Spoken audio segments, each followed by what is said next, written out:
گیا کہ قرآن مجید کی سورہ روم کی آیت نمبر 30 میں بہت وضاحت سے اللہ میاں نے بتایا ہے کہ اس نے ایک فطرت پہ آپ کو پیدا کیا ہے، اس فطرت پہ ہمیں رہنا ہے اور اس فطرت کو تبدیل نہیں کرنا۔ انسان کی داڑھی نکلتی ہے، یہ ایک فطری امر ہے، تو داڑھی منڈوانا در حقیقت اس آیت کی خلاف ورزی ہے۔ کیسے دیکھتے ہیں اس کو؟ میں اس سے پہلے یہ عرض کر دوں کہ یہ سوال بہت اچھا سوال ہے، کیونکہ اس میں مجھے یہ موقع ملے گا کہ میں آپ کو یہ بتا سکوں کہ میرے سامنے جب کوئی مسئلہ تحقیق کے لیے آتا ہے تو میں کس طرح سے اس کو اپروچ کرتا ہوں۔ اس میں دو رائے نہیں ہو سکتی کہ ہمارے پاس اللہ کی کتاب قرآن مجید موجود ہے۔ قرآن مجید ہی کو سب سے پہلے دین سے متعلق کوئی مسئلہ ہو تو دیکھنا چاہیے۔ آپ قرآن مجید کو اگر اس لحاظ سے دیکھیں کہ وہ نماز کے بارے میں ہدایت کرتا ہے، وہ حج کے بارے میں بتاتا ہے، وہ اخلاقی اصول بیان کرتا ہے، وہ بعض جرائم کی سزائیں بیان کرتا ہے، وہ جہاد کے احکام بیان کرتا ہے، تو کیا وہ متعین طور پر بھی داڑھی کے بارے میں کوئی بات کہتا ہے؟ تو آپ شروع سے لے کے آخر تک اس کو پڑھ جائیے، آپ کو اس میں کوئی ادنا چیز بھی ایسی نہیں ہے۔ یعنی جہاں وہ اخلاقی احکام بیان کر رہا ہے، مثلا سورہ بنی اسرائیل میں جہاں وہ ان چیزوں کو بیان کر رہا ہے کہ جو دین کی بنیاد قرار پا گئی ہیں، ان میں ایمانیات بھی ہے، ان میں اخلاقیات بھی ہیں، وہاں بھی اس کا کوئی ذکر نہیں ملے گا۔ وہ جب شریعت کی چیزوں کی تنقید کر رہا ہوتا ہے، مثلا طلاق کے احکام بیان کر رہا ہے یا اور دوسری چیزیں، وہاں بھی کوئی اس کا ذکر نہیں ہوگا۔ یہ قرآن مجید کی جو دو آیات ہیں، یعنی ایک سورہ بقرہ میں اور دوسرے سورہ روم، روم، سورہ نساء میں اور سورہ روم۔ سورہ نساء میں اور سورہ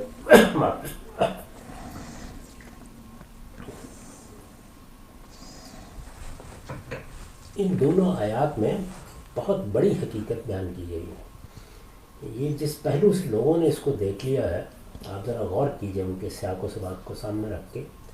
زیر بحث مسئلہ یہ ہے کہ اس دنیا میں اللہ تعالیٰ نے جو اپنا دین دیا ہے، یہ پورا دین جس کو ہم نبیوں کا دین کہتے ہیں، اس کی بنیاد کس چیز پر ہے؟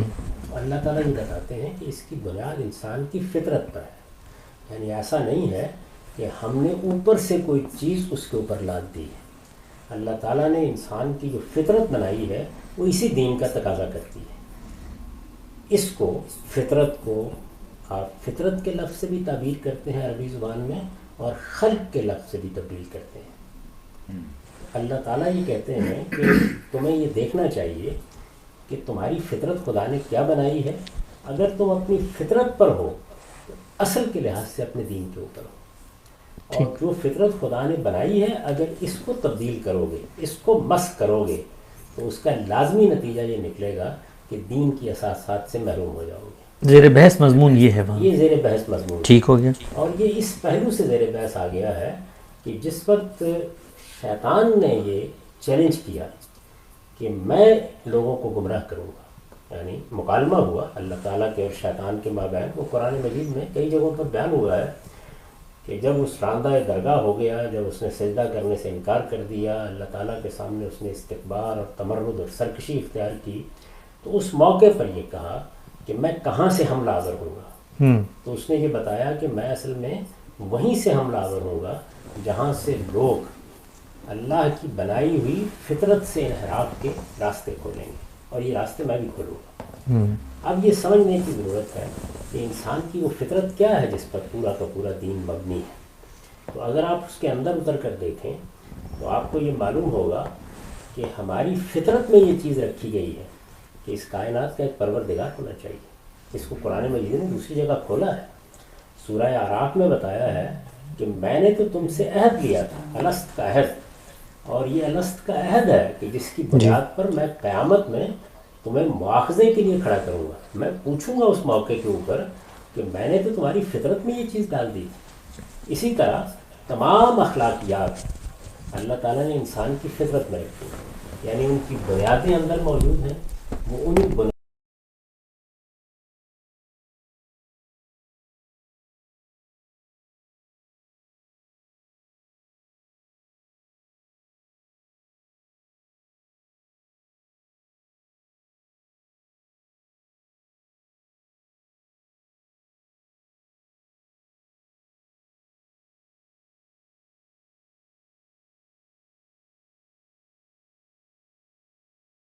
فجور ہے اور کیا چیز تقویٰ ہے، کیا چیز صحیح راستے پر رکھتی ہے انسان کو اخلاقی اعتبار سے، اور کیا چیز انحراف قرار پا جاتی ہے۔ اب آپ اس زاویے کے ساتھ دین کے پورے کانٹینٹ اور مشمولات کا جائزہ لیں تو ایک طرف توحید، یہ فطرت کا تقاضا ہے، شرک یہ فطرت سے انحراف ہے، دوسری جانب تمام اخلاقی تطہیر کی چیزیں، یعنی یہ بات کہ ہم فواحش سے اجتناب کریں، یہ بات کہ ہم کسی کی حق تلفی نہ کریں، یہ بات کہ ہم کسی کے خلاف زیادتی نہ کریں، یہ بات کہ ہم کسی کو اللہ تعالیٰ کے مقابل میں اس کا شریک نہ ٹھہرائیں، یہ بات کہ ہم اپنی طرف سے دین بنا کے پیش نہ کریں۔ تو اخلاقیات کی جتنی بنیادیں ہیں اگر آپ غور کر کے دیکھیں تو وہ سب کی سب ہماری فطرت پر مبنی ہے، اور قرآن مجید نے اس کا اس بات بھی فطرت سے کیا ہے۔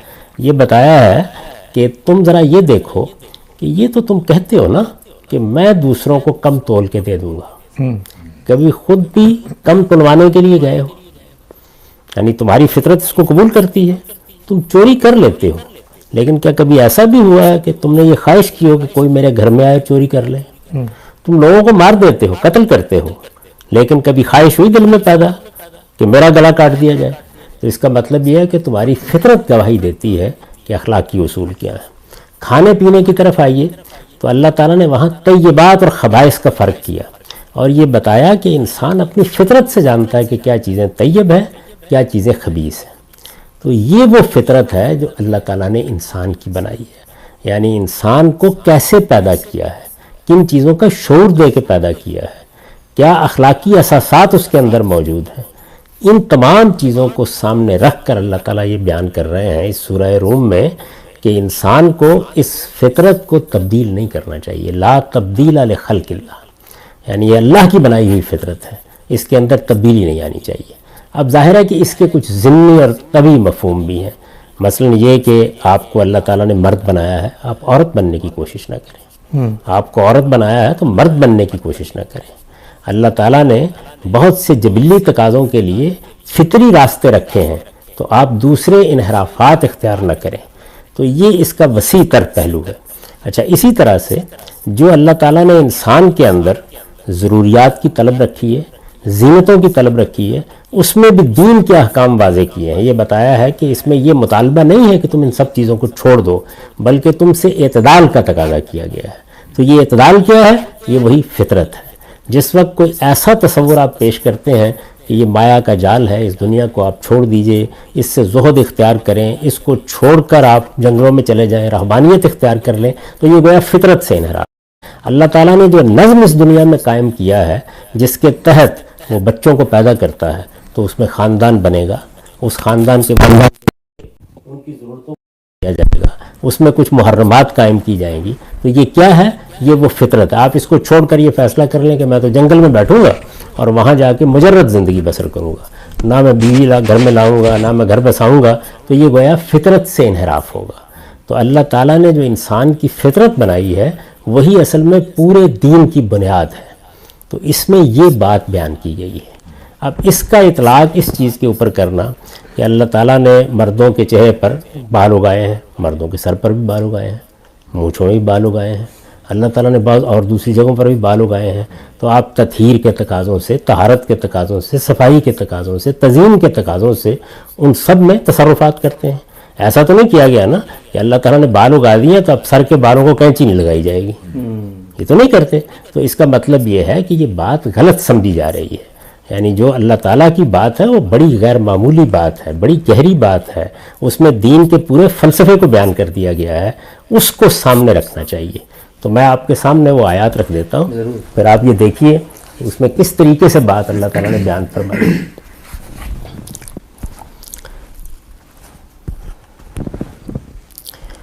یہ سورہ روم ہے اور اسی میں زیادہ تفصیل سے یہ بات بیان ہوئی ہے۔ دیکھیے فرمایا فَأَقِمْ وَجْهَكَ لِلدِّينِ حَنِيفًا فِطْرَتَ اللَّهِ الَّتِي فَطَرَ النَّاسَ عَلَيْهَا لَا تَبْدِيلَ لِخَلْقِ اللَّهِ ذَلِكَ الدِّينُ الْقَيِّمُ وَلَكِنَّ أَكْثَرَ النَّاسِ لَا يَعْلَمُونَ۔ یعنی پیچھے کچھ حقائق واضح کیے ہیں، اس سے پیچھے جو سیاق ہے اس میں یہ بتایا ہے کہ شرک کتنی بڑی غلاظت ہے، توحید کی دعوت دی ہے۔ یہ سارے حقائق جب واضح ہو گئے تو فرمایا سو ایک خدا کے ہو کر رہو، فَأَقِمْ وَجْهَكَ لِلدِّينِ حنیفا، سو ایک خدا کے ہو کر رہو، تم اپنے باپ ابراہیم کی طرح اب اپنا رخ اس کے دین کی طرف کیے رہو، تم اللہ کی بنائی ہوئی فطرت کی پیروی کرو اے پیغمبر جس پر اس نے لوگوں کو پیدا کیا ہے، اللہ کی بنائی ہوئی اس فطرت میں کوئی تبدیلی نہیں ہو سکتی۔ ٹھیک، یعنی یہ بات ہی دوسری زیر بحث، یہ بالکل دوسری بات ہے جو زیر بحث ہے، یعنی اس میں در حقیقت پورے کے پورے دین کی دعوت دی گئی ہے کہ یہ دین کہیں باہر سے آئی ہوئی چیز نہیں ہے، یہ تم پر کوئی چیز ٹھونسی نہیں جا رہی، یہ تمہاری فطرت کے تقاضے ہیں جن کو شریعت کی صورت دے دی گئی ہے۔ یعنی اس میں اگر ایمانیات ہیں تو فطرت کے اندر ان کی بنیادیں ہیں، اس میں اگر اخلاقی اصول بتائے گئے ہیں تو وہ تمہاری فطرت میں الہام کی ہوئی چیزیں ہیں جن کو نمایاں کیا جا رہا ہے، اس میں اگر شریعت کے احکام دیے جا رہے ہیں تو وہی تمہاری فطرت ہے کہ جس کے تقاضوں کو انضباط میں لا کر ایک قانون کی صورت دی جا رہی ہے۔ تو پورے دین کے بارے میں یہ بتایا ہے کہ یہ ایک خدا کا ہو کر رہنا یہ ابراہیم کا طریقہ تھا، تمہیں اپنے دین میں اس ابراہیم کے طریقے کو اختیار کرنا، اپنا رخ اس کے دین کی طرف کیے رہو۔ اور یہ کیا چیز ہے؟ فطرت اللہ التی فطر الناس علیہا، اللہ تعالیٰ نے اس فطرت کے اوپر لوگوں کو پیدا کیا ہے، اس میں کوئی تبدیلی نہیں ہونی چاہیے۔ تو اگر آپ غور کر کے دیکھیں تو یہ اتنی بڑی بات ہے جس کو یہاں بیان کیا گیا ہے۔ میں یہ عرض کر دیتا ہوں کہ میری یہ تفسیر ہے، اس میں میں نے ترجمہ بھی آپ کو سنا دیا، اس کے اوپر جو نوٹ لکھا ہے میں نے وہ یہ ہے، مطلب یہ ہے کہ یہ دین کوئی خارج کی چیز نہیں ہے جو اوپر سے تم پر لادی جا رہی ہے، یہ عین تمہاری فطرت کا ظہور ہے، اس سے اختلاف کرو گے تو گویا اپنے ساتھ اختلاف کرو گے۔ یعنی جب انسان اس دین کو اختیار نہیں کرتا تو وہ مجھ سے، آپ سے، پیغمبروں سے اختلاف نہیں کر رہا ہوتا، اپنی فطرت اپنے آپ سے اختلاف کر رہا ہوتا ہے۔ مطلب یہ ہے کہ یہ دین کوئی خارج کی چیز نہیں ہے جو اوپر سے تم پر لادی جا رہی ہے، یہ عین تمہاری فطرت کا ظہور ہے، اس سے اختلاف کرو گے تو گویا اپنے ساتھ اختلاف کرو گے اور اپنے ہی باطن میں چھپے ہوئے خزانے سے اپنے آپ کو محروم کر لو گے۔ یعنی اگر یہ دین کہتا ہے کہ طیبات کو کھاؤ اور خبائث سے اجتناب کرو تو تمہاری فطرت تمہیں بتاتی ہے کہ کیا چیز طیب ہے اور کیا خبیث ہے کھانے کے لیے۔ جہاں غلطی کرتے ہو اللہ کے پیغمبر آ کے متنبہ کر دیتے ہیں، تمہارا ہاتھ پکڑ کے تمہیں سیدھے راستے پر چلا دیتے ہیں۔ تمہاری فطرت بتا رہی ہوتی ہے کہ ایک ہی پروردگار کو ماننا چاہیے، وہی اس کائنات کا خالق ہے، وہی بادشاہ ہے، اس کے ساتھ کوئی اور شریک نہیں ہے۔ جب تم توہمات میں پڑھ کر شرک اختیار کرتے ہو تو پیغمبر آ کے بتاتے ہیں کہ تم اپنی فطرت سے اختلاف کر رہے ہو، تمہاری فطرت میں شرک کے لیے کوئی استدلال نہیں رکھا گیا، فطرت تو توحید ہی کی گواہی دیتی ہے۔ اسی طرح سے تمہیں جب تطہیر اخلاق کی چیزیں بتائی جاتی ہیں یا ان کی بنیاد پر کوئی قانون سکھایا جاتا ہے تو اصل میں تمہاری فطرت کے اندر جو اللہ کا الہام ہے یہ اسی کا ظہور ہے، تو کس چیز سے اختلاف کرتے ہو؟ اس پر میرے جلیل القدر استاذ امام امین حسن اصلاحی نے اپنی تفسیر میں جو نوٹ لکھا ہے اس کو بھی میں نے یہاں نقل کیا ہے، آپ وہ بھی سن لیجئے۔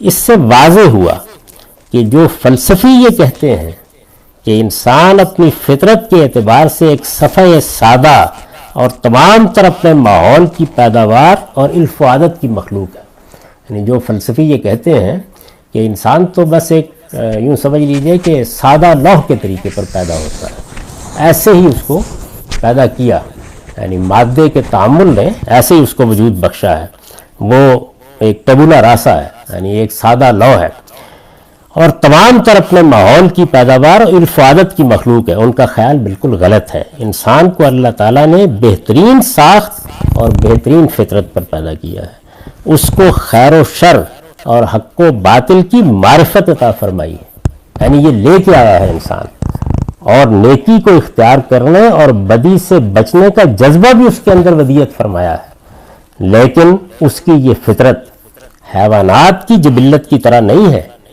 کہ وہ اس سے انحراف نہ اختیار کر سکے، یعنی ایسا نہیں ہے کہ وہ ایک روبوٹ کی طرح پابند ہے، نہیں، اس کو ارادہ اختیار بھی دیا گیا ہے۔